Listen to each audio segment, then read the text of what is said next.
وزير محمد أحمد حوالي محمد صومالي waxaan ku soo dhaweynayaa caasimadda Hargeysa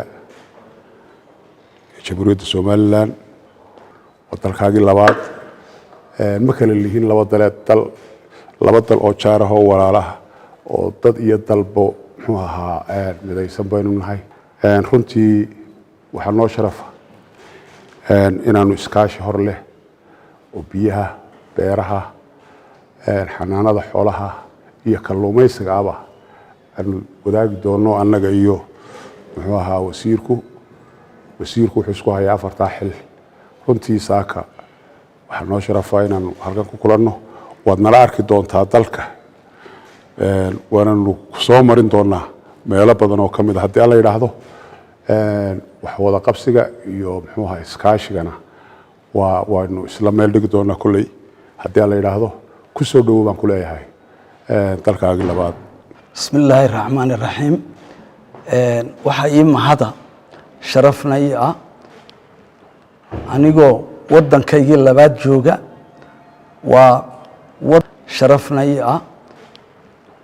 anigoo wadankayga labaad jooga waa wadan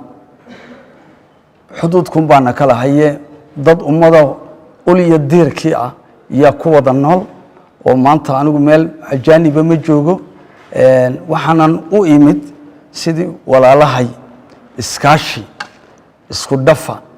oo xagga biyuhu ugu horeyso ku xigi doonaa beeraha kalluunka iyo waxyaalo kale oo badan inaan ka wada tashano oon samayno iskaashi horumar dhaqaale siyaasaddu ma socdo siyaasaddu wadda waa horumarka weey waa horumarka dhaqaale kolka xuduudayada